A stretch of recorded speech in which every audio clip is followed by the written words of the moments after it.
I used to just look at my pee-pee, bro, and I used to say, bro, it looks like the Taco Bell logo. Darn. Reapers! What is good? It's your boy Laser. These are the vibes. We're back with another scary reaction video. He's on the scary content, so I continue to deliver for you guys. In this video, we're back to 10 disturbing torture confession methods. Guys, there's so many crazy ass ways they tortured people back in the ancient days, bro. Or die straight. If you guys enjoy scary content, you don't want to scare us like the feature, somebody hit the like button. You subscribe. And you turn on these on. It takes less than a second. I stream every night on Twitch. Go check out the streams, bro. Let's dive straight into this video. Oh shit! Guantanamo Bay is an American detention center in Cuba where prisoners of war are held from all around the world. These prisoners here have to routinely go through what's known as no-touch torture. No-touch torture? Does that mean they can't, they have to torture themselves by not, being their meat for, like, a whole month, bro? Not even a whole month. Instead of No Night November is No Night Forever, bro. Can't ejaculate those white blood cells. A term that refers to confession methods that do not involve actual physical contact. The end goal is to break down a person's mental state to the point where they can no longer withhold information. What the fuck? This often means driving them insane while doing so. Sleep deprivation is one of the most popular forms of no-touch torture that's used to soften up a target. The fuck? The temperature constantly switches from freezing. That boy's pants are literally hanging all the way down, bro. All of a sudden my pants are undone. Let me go behind. Cold to boiling hot at random to keep prisoners confused, disoriented, and exhausted as well. At any given time, prisoners are randomly forced from their cramped cell into an interrogation room for questioning. These no-touch torture interrogation sessions can last for a single minute or drag on for days at a time. This is to keep the prisoner in a state of constant fear and uncertainty. Sometimes the interrogator makes threats to torture and kill the prisoner along with their family if they do not confess to being a terrorist. What? But sometimes they decide to go with a different route entirely. The interrogator may say, for example, that there has been a terrible mistake and that there is no way the prisoner should have been kept here. They may even say that the prisoner's family is waiting to see them in the next room and that they will be released shortly. Of course, this is just a mind game that never results in their actual release. Instead, the no-touch torture continues endlessly until the confession is made. Other interrogation techniques go in a completely opposite direction. It's a common practice for the interrogator to make sexual advances at a detainee. Damn, bro. So they drive them crazy pretty much? Is that what they do? Force them to watch pornographic materials involving two men and hint that they will be molested if they do not confess. What the fuck? Oh. Don't mind me. According to some accounts, inmates are forced to commit homosexual acts on each other to further break their spirit, as well as any sense of control they felt they had.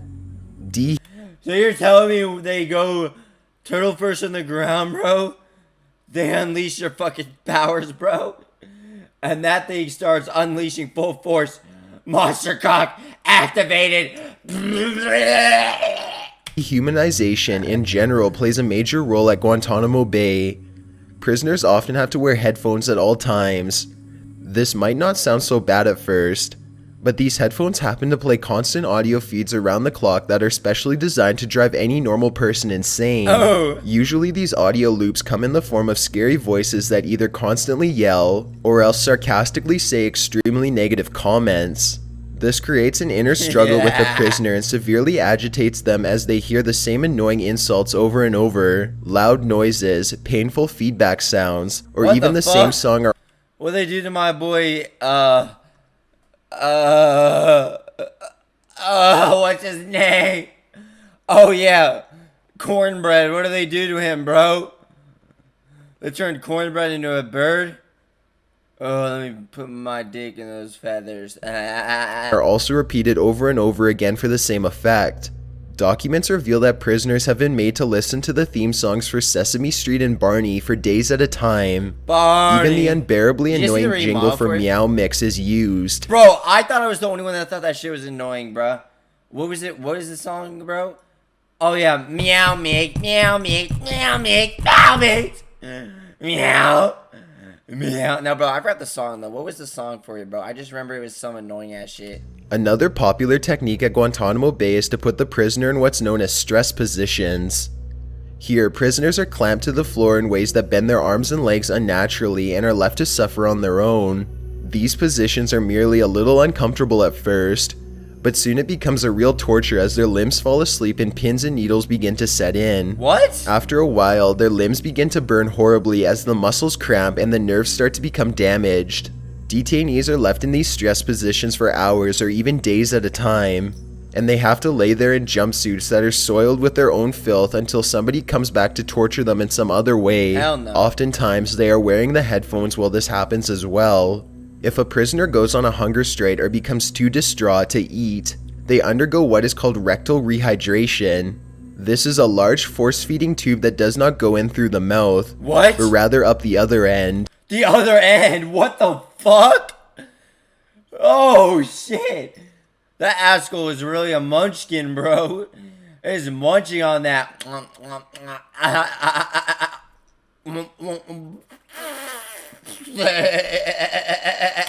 Humanitarian rights advocates say this constitutes as rape and needs to end, along with all other human rights abuses. Guantanamo Bay began shortly after the events of 9/11, and there continues to be a lot of controversy over the detainment center to this day. Prisoners can be legally held there forever without trial, which potentially means that they will experience various forms of no-touch torture every day for the rest of their lives. Hundreds of others have been released, but a total of 61 detainees are still locked up away to this day. 44 of them have had a life of constant no-touch torture for more than 10 years. Ooh. A total of 9 detainees have died during these tactics. Who knows what stories they would have been able to share if they were still alive. What the fuck? Imagine that high volume ceremony straight. Number 9. That's crazy Water shit. interrogations. Many confession methods throughout the years have involved the use of water in the worst ways imaginable. In certain times throughout history, victims have been made to ingest an abundance of liquids through a funnel.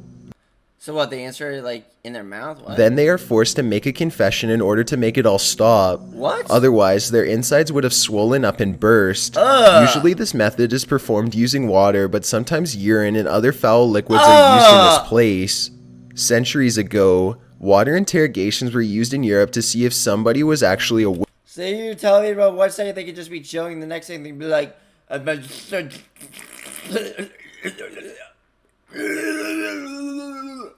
wanted to try it and said Witch or not. If someone was suspected of witchcraft, villagers would tie stones around the person and throw them into a lake.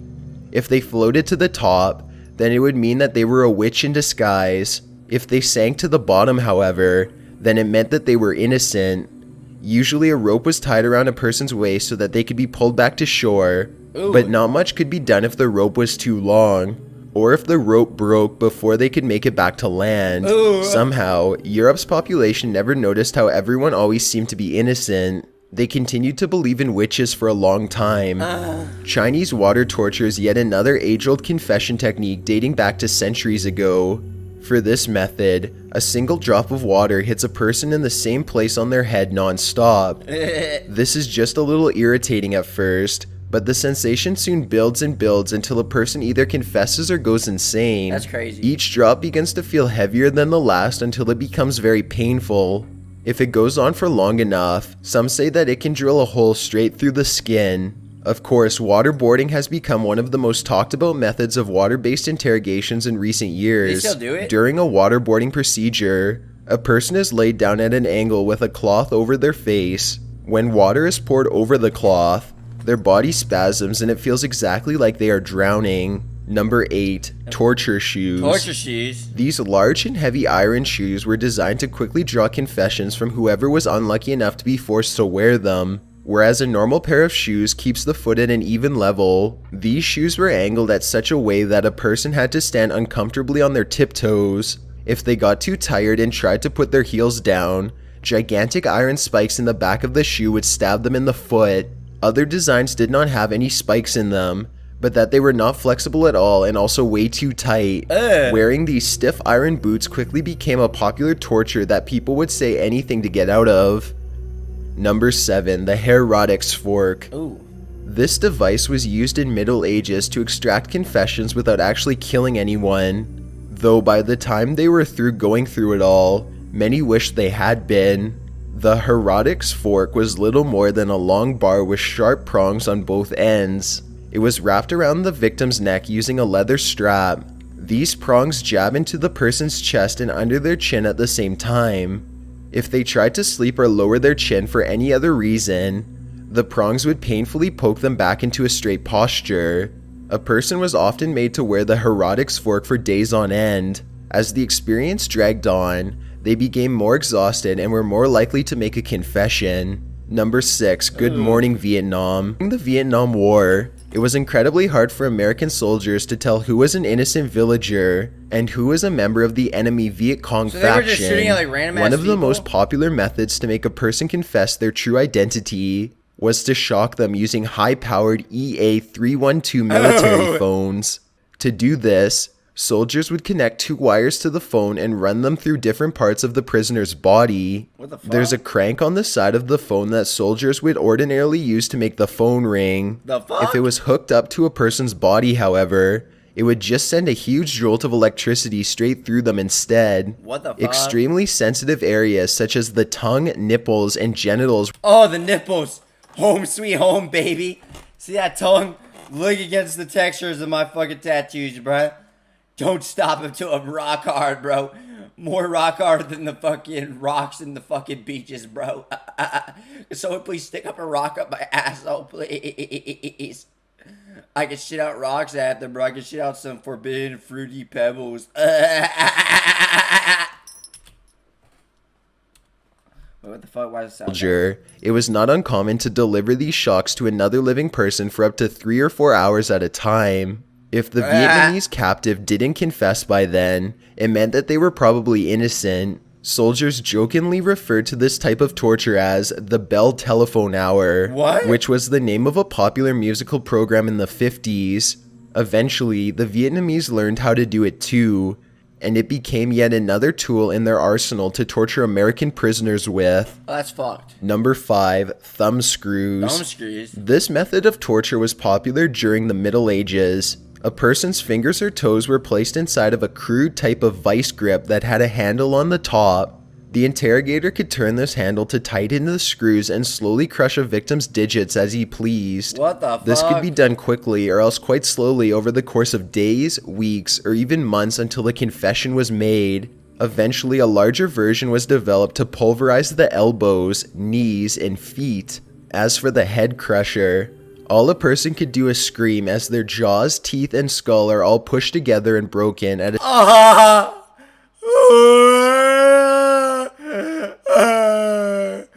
don't want to go to the dentist.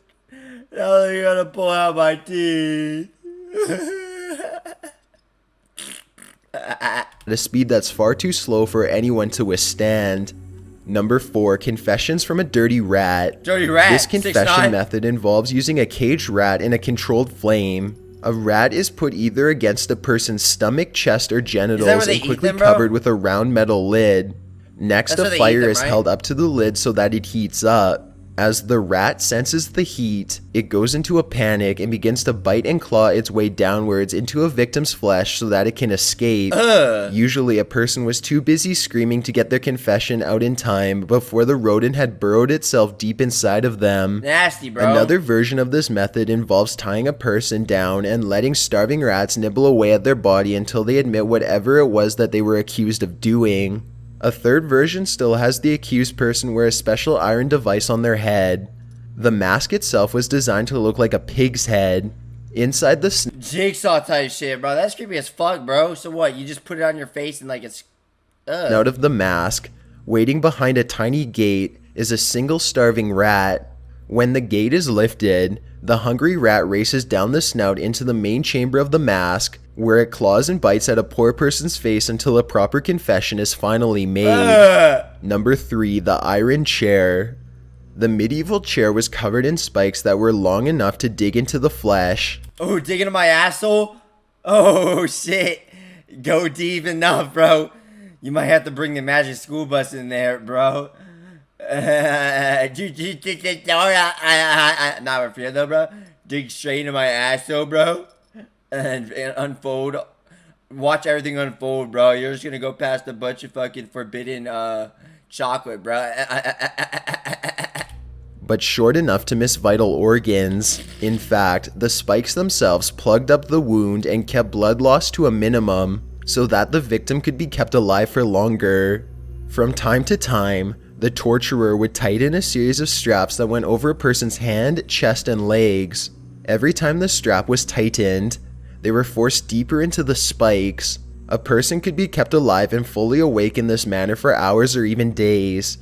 Once they were let go and stood up, however, the blood loss from all the holes in their body usually caused them to die within a short time. This chair was such a horrible sight that people would often confess to their crimes just from watching other people suffer on it. Number 2. Judas Cradle. The Judas Cradle was a small pyramid with an extremely pointed tip that was used in the most horrific way imaginable. Dude, that's worse than my tip. The person who was accused of a crime had their arms and legs. Guys, I'm not joking, bro. When I was a kid, bro, I used to just look at my pee-pee, bro, and I used to say, bro, it looks like the Taco Bell logo. Darn. Darn. Chicken Supreme. Taco Supreme. Dorito Deluxe. Tied to ropes so that they were suspended high in the air. Forbidden Next, Taco they Bell were logo. slowly lowered onto the Judas Cradle's point little by little. It was up to the torturer to choose if it was their genitals or anus that was destroyed by the pyramid. Both, do me. The pressure of the weight drives the Judas Cradle deeper and deeper into their injury. A single interrogation could last for hours or even days in this way. Even though this technique forced a confession That's almost nasty every and time, hardly anyone who had to go through it survived for long afterwards. Number 1. The Pear of Anguish. Oh, the pear. This cruel device was used on women who were suspected of adultery or having an abortion. Oh, and what? also on anyone who was accused of bringing dishonor to their religion in general. What the fuck? At the bottom of the pear are 3 or 4 massive metal panels that are shaped like a spoon. Each of these panels opens outwards in a different direction. Oh, no. Much like the petals of a flower. Oh, no. The pear was first inserted into the anus or genitals Oh, while it was still in no. the closed position. Then the torturer would turn a giant screw that was at the end of the pear. Oh, no. So that the panels would begin to expand. Bro, it's gonna literally unleash a fucking... It's gonna blossom. But the difference is it's not gonna just blossom. It's gonna fucking... it's gonna make you die. That anus is gonna go bye-bye. It's gonna explode, bro, into pieces. Like, what the fuck? That's nasty as shit. Expand. The pain must have been unbearable as their soft tissue rips apart and their horrible injury widens. Much like the Judas Cradle, thumb screws, and the iron chair, it is left up to the confessor to decide exactly how long to make the torture last. Thanks for checking out this video. Well, guys, this was this video. I hope you guys enjoyed it, guys. That was some scary ass tortured ways. Like, imagine being tortured like one of those ways, bro. That's scary shit. If you guys enjoy scary content, you want to like the feature you to do, and I'll see you in the next one. Peace. Extra large money.